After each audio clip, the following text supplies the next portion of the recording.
3, la guerra y la justicia en la sociedad colombiana. El gobierno tuvo mucho que ver en los actos delictivos que afectaron a la población civil, pero como la guerrilla y los paramilitares hasta ahora estaban surgiendo, le acarreaban toda la culpa a ellos. Con el nuevo gobierno de Rojas Pinilla, el ejército se encargó de los problemas de orden público, lo que provocó un estado lleno de violaciones a los derechos humanos, ya que el ejército no sabía cómo afrontar los problemas cotidianos, los problemas de la gente común. También habla sobre la justicia penal militar, y que después de los hechos que dieron muerte a Jorge Eliezer Gaitán, la Corte Suprema de Justicia dio a conocer la ley que daba vía libre para juzgar a civiles por delitos que se consideraban de carácter militar. Continuando con la lectura, pude observar que se tiene en cuenta la manera como se llevaba a cabo las penas por delitos políticos, y que en instancias ocasionaban que un juez considerara dichos delitos como políticos. Un ejemplo muy claro fue el de los estudiantes que en medio de una protesta quemaron un carro oficial y mataron a uno de sus ocupantes, lo cual a simple vista era homicidio y se consideró como un delito militar, pero al final un fallo lo declaró como delito político, ya que eso se tomó como una azonada, que tuvo como consecuencia un homicidio pero que en inicio fue un delito político.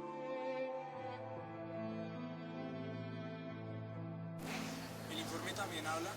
de que el gobierno no solo inició una persecución a las guerrillas de la época, sino también a sindicalistas y estudiantes por pensar diferente a ellos.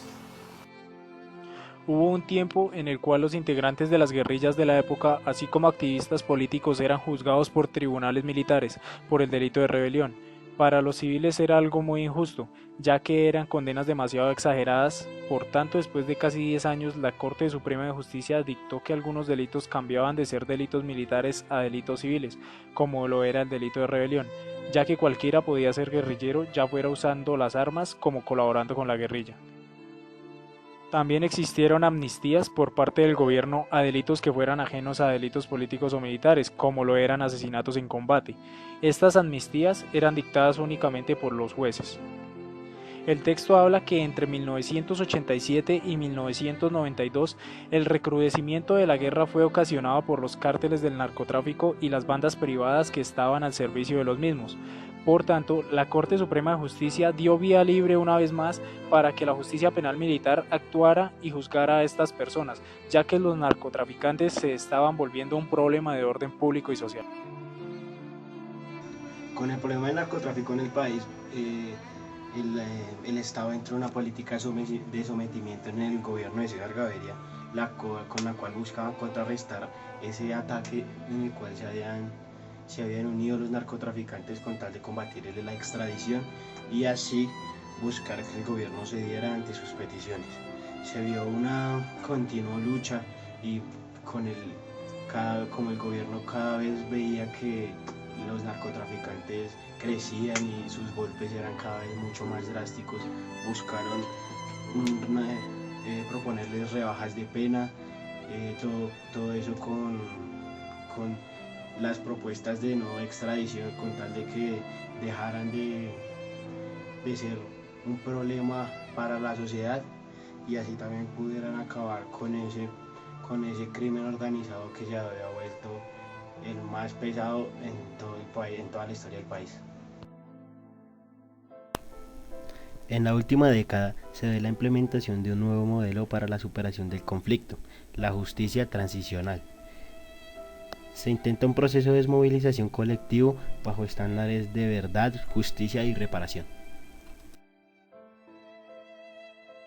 Con la Constitución de 1991 se crea la Fiscalía General de la Nación, con la cual se creó con el fin de promover la consolidación de un sistema penal que sirviera para acabar con la crisis de justicia que se venía dando en el país a finales de los 80 y a principios de los 90. La Fiscalía tiene como tarea abrir investigaciones en materia penal. También aquel llamado Cuerpo Técnico de Policía Judicial, creado en 1987, pasó a ser el Cuerpo Técnico de Investigación, el cual servía para que la Fiscalía tuviera una capacidad mayor en investigaciones y no tuviera que depender tanto de la policía o de la fuerza pública, pues habían indicios de que por culpa de la fuerza pública ya habían pasado por alto varios varias violaciones a los derechos de las personas. Ya con la Unidad de Derechos Humanos ejerciendo, se inician investigaciones contra la fuerza pública, en donde se sospechaban varias violaciones de los derechos humanos hacia las personas. Como podemos notar en el informe, los 23 jóvenes desaparecidos de Soacha y Bogotá, que al final se mostraron como guerrilleros muertos en combate, dándose así los llamados falsos positivos. Las guerrillas o los guerrilleros se les juzgaba y eran catalogados como delincuentes políticos. En 1977, cuando la Corte Constitucional marca la supresión en la rebelión de los delitos comunes de guerrillas en combate, eso provoca que los guerrilleros sean penalizados por muertes de aquellos soldados que cayeran en combate. Los paramilitares no podían ser juzgados de igual manera que los guerrilleros, pues estos, al mantener por un tiempo pequeñas relaciones con el Estado, no eran catalogados como grupos al margen de la ley. Ya después de varios gobiernos empezaron a sacar leyes con las cuales pudieron apresar a estos personajes, pues los delitos y también los nexos con el narcotráfico empezaban a brillar sobre los hombros de las llamadas autodefensas. Cabe mencionar también los nexos que tenían algunos de los integrantes del Estado con estos personajes del paramilitarismo.